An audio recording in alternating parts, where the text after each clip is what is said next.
Well, we're joined in this segment by Peter Robertson of ANGA, which is the America's Natural Gas Alliance. Good morning, Peter. Thanks for joining us.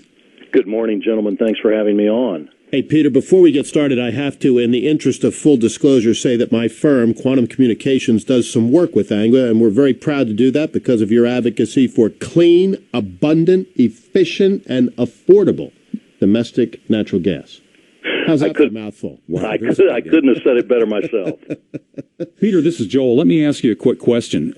My expertise in my prior life had a lot to do with large fleets of vehicles, and in particular utility vehicles. 30 to 35 years ago, many of these vehicles were equipped to run on compressed natural gas.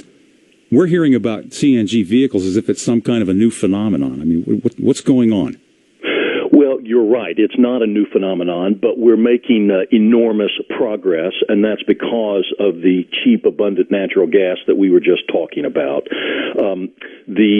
One of the challenges in expanding natural gas vehicles in the United States is that, well, there are a couple of them. We don't have as many refueling stations as we would like to have in order to service a large fleet of privately owned vehicles for the average American citizen. But that problem can be overcome relatively easily when you're talking about fleet vehicles that typically go back to a central refueling station every night. So all you need is one natural gas pump. Essentially, you can fuel those vehicles overnight, and then you can get them back on the road the next day. Right. So we're seeing a lot of development in the area of fleet vehicles, whether it's taxi cabs that service airports, whether it's large companies like AT&T and others that have enormous fleets of vehicles. We're seeing huge progress being made in that area, and we're also beginning to see some progress in those privately owned vehicles as well. And for a long time, you've been coming with transit fleets and, public buses, school buses, et cetera, correct? Oh, that's exactly right. If you just take one prominent example, the city of Los Angeles has over 2,000 buses in its fleet, and more than 99% of those buses are now fueled by natural gas.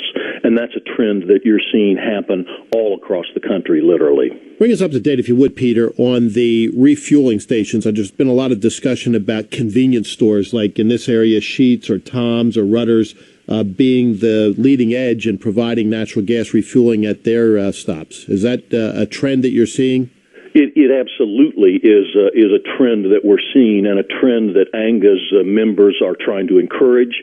It's obviously a trend that is supported by the development of shale gas all across the country. Obviously, Pennsylvania is a central part of that success story with the Marcellus Shale. But there are shale plays all across the country that are contributing to that expansion in natural gas fueling stations being available to truck fleets and to the growing number of average American citizens that are purchasing natural gas vehicles.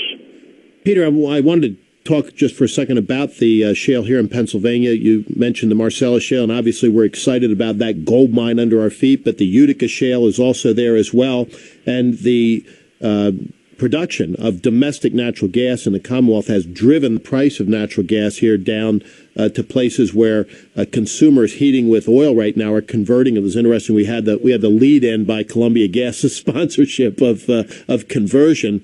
What is the typical payback for folks that convert to natural gas from oil or other sources? Well, obviously, it's going to vary from different parts of the country, depending upon a lot of factors. What the price is of natural gas, although typically, on average, the price of natural gas today is around $3.60 or $3.70 a million BTU, and that compares obviously incredibly favorably to some of the higher prices of natural gas that we've seen in the past. It's also going to depend, obviously, on what the individual individual costs of the heating elements that are installed in the individual's home. But a payback period can take place over a relatively short period of time, anywhere 2, 3 to 5 years. You can see that investment beginning to pay off because of the low prices of natural gas that we're enjoying today. Peter, thank you. When we come back, we'd like to continue the discussion and talk a little bit more about the great discovery of natural gas here in Pennsylvania, and perhaps some of the benefits to folks in localities where those wellheads don't exactly exist. Time now and we're joined by Peter Robertson from America's Natural Gas Alliance, and we were talking with Peter about the use of natural gas in vehicle fleets, and I guess one of the obvious questions is whether the drillers take advantage of natural gas, the folks that are actually extracting this resource. Are they using it, Peter? Very good question, and the answer is increasingly yes. Our member companies obviously want to take advantage of their own product, and they're using it not only in the fleet vehicles that they use, but they're also using it more and more often in the high-pressure pumping equipment that they use when they're doing the actual drilling process. That equipment typically has been run on diesel gasoline, not surprisingly, but those machines are being converted more and more often now to natural gas, so that our member companies have the advantage of clean, affordable, domestic, abundant natural gas. Well, Peter, I don't know whether you noticed or not, but there's an election coming up. I think it's sometime next week. And the phrase energy independence gets bandied about whenever election season is upon us. It's one of the cliches that we hear. So I wanted to ask you, what does that mean to you, and what's the role that natural gas plays in America's energy independence? Terrific question. Obviously, energy independence has been an important slogan in this campaign so far. Governor Romney is talking about achieving energy independence by 2020 as a central tenet of his energy plan. And we obviously believe that energy independence is going to have to rely on an increasingly important role for natural gas, because you cannot achieve energy independence without that increasingly important role of natural gas.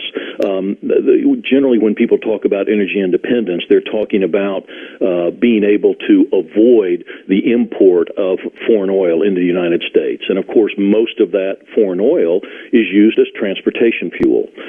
So unless we are able to increase our use of natural gas-powered vehicles, and natural gas is really one of the only fuels these days that has the scale to help us offset those imports of foreign oil, we won't be able to achieve energy independence. We're running out of time, Peter, but I want to ask real quickly, what about the reserves of natural gas? What are the estimates on total reserves of natural gas in the U.S. today? A great good news story. It depends on who you're talking to, but no matter who you're talking to, the reserves are enormous. We have enough natural gas by sort of the lowest estimates, and those typically come from the Energy Information Administration, part of the Department of Energy, that we have enough natural gas at current usage rates for anywhere from 90 to 100 years. If you look at some of the other estimates that come from educational institutions like MIT, et cetera, it goes several decades past 100 years use. So that's one of the great good stories about natural gas. Peter, this is Joel again. I'd like to thank you very much for weighing in this morning, and hopefully we can have you back sometime.